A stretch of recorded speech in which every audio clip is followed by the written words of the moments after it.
Section 2. The answers given in this section are from the same source. The conversation commenced by some questions as to what the life of spirit showed to be most serviceable work in training school of life here. Much was made of the heart as well as of the head, and the orderly development of the whole powers of body, and intellect, and affection was insisted on. It was said that want of balance was a great cause of retrogression, or of inability, at any rate, to progress. I suggested the philanthropist as the man who came nearest to the ideal.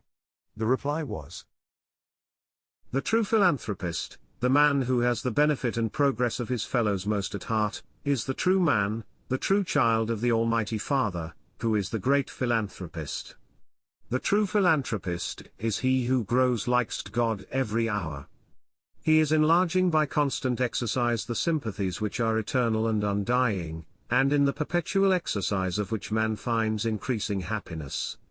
The philanthropist and the philosopher, the man who loves mankind, and the man who loves knowledge for its own sake, these are God's jewels of priceless value, and of boundless promise. The one, fettered by no restrictions of race or place, of creed or name, embraces in his loving heart the whole brotherhood of humanity. He loves them as friends, as brethren. He asks not what are their opinions, he only sees their wants, and in ministering to them progressive knowledge he is blessed. This is the true philanthropist, though frequently the counterfeit, who loves those who think with him, and will help those who fawn on him, and give alms, so the generous deed be well known, robs the fair name of philanthropy of that all-embracing beneficence which is the true mark.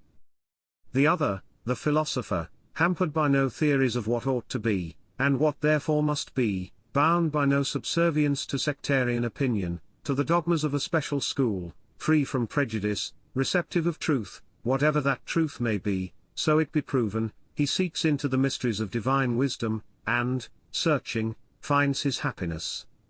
He need have no fear of exhausting the treasures, they are without end. His joy throughout life shall be to gather ever richer stores of knowledge, truer ideas of God. The union of those two, the philanthropist and the philosopher, makes the perfect man. Those who unite the two, progress further than spirits who progress alone. His life, you say? Is it eternal? Yes, we have every reason to believe so. Life is of two stages, progressive and contemplative. We, who are still progressive, and who hope to progress for countless myriads of ages, as you say, after the farthest point to which your finite mind can reach, we know naught of the life contemplation.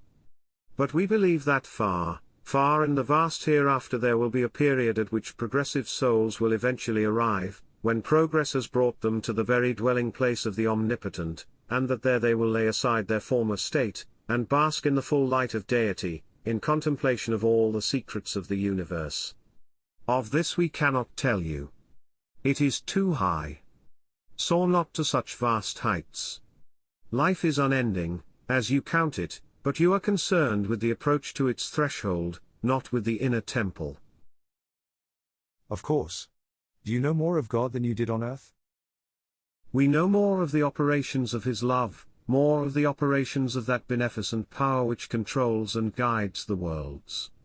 We know of Him, but we know Him not, nor shall know, as you would seek to know, until we enter on the life of contemplation. He is known to us only by His act. In further conversation I alluded again to the conflict between good and evil, and a long answer to my question, or, rather, to what was in my mind, was written. The storm was spoken of as one that would rage, with intervals of lull, till some 10 or 12 years had passed, when a period of repose would ensue. This is almost the only case I have noted in which a prophecy was ventured upon. Though the ideas in the message have since been conveyed repeatedly, and with more precision and power, I leave it untouched to show the character of the teaching at the time. What you hear are the first mutterings of a conflict which will be long and arduous. Such are of periodical occurrence. If you could read the story of the world with the spirit's sight, you would see that there have always been periodic battles between the evil and the good. There have recurred seasons when undeveloped intelligences have had predominance. Especially are such seasons consequent on great wars among you. Many spirits are prematurely withdrawn from the body. They then pass before they are fit, and at the moment of departure they are in evil state, angry, bloodthirsty, filled with evil passion. They do mischief great and long in the afterlife. Nothing is more dangerous than for souls to be rudely severed from their bodily habitation, and to be launched into spirit life, with angry passions stirred, and revengeful feelings dominant. It is bad that any should be dismissed from earth life suddenly, and before the bond is naturally severed. It is for this reason that all destruction of bodily flesh is foolish and rude, as betokening a barbarous ignorance of the conditions of life and progress hereafter, foolish, as releasing an undeveloped angry spirit from its trammels, and enduing it with extended capacity for mischief. You are blind and ignorant in your dealings with those who have offended against your laws and the regulations, moral and restrictive, by which you govern intercourse amongst yourselves. You find a low and debased intelligence offending against morality, or against constituted law. Straightway you take the readiest means of aggravating his capacity for mischief. Instead of separating such one from evil influence, removing him from association with sin, and isolating him under the educating influence of true purity and spirituality, where the more refined intelligences may gradually operate and counteract the baleful power of evil and evil manifestations, you place him in the midst of evil associations, in company with offenders like himself, where the very atmosphere is heavy with evil, where the hordes of the undeveloped and unprogressed spirits most do congregate, and where, both from human associates and spirit influence, the whole tendency is evil, vain and short-sighted and ignorant folly. Into your dens of criminals we cannot enter. The missionary spirits pause and find their mission vain. The good angels weep to find an associated band of evil, human and spiritual, massed against them by man's ignorance and folly. What wonder that you have gathered from such experience the conviction that a tendency to open crime is seldom cured, seeing that you yourselves are the plainest accomplices of the spirits who gloat over the fall of the offender.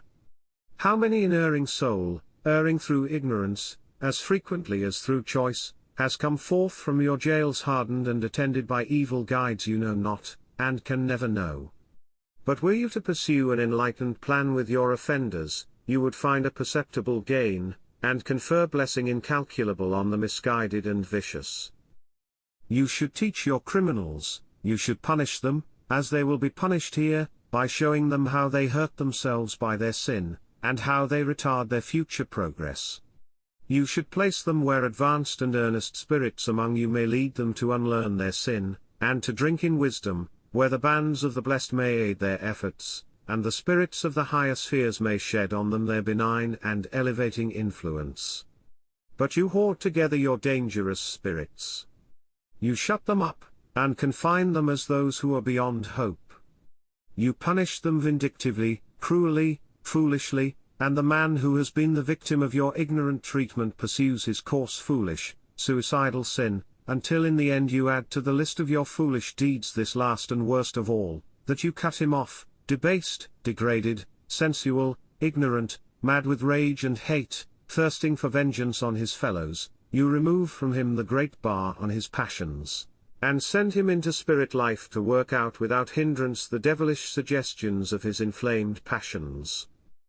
Blind? Blind? You know not what you do.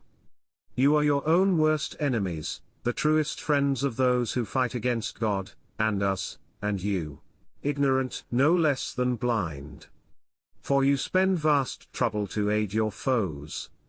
You cut from a spirit its bodily life. You punish vengefully the erring. You falsely arrogate to yourselves the right law divine to shed human blood. You err, and know not that the spirits you so hurt shall in their turn avenge themselves upon you.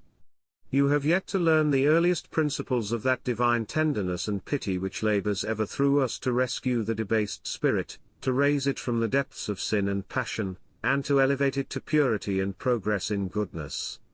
You know naught of God when you do such deeds. You have framed for yourselves a God whose acts accord with your own instincts.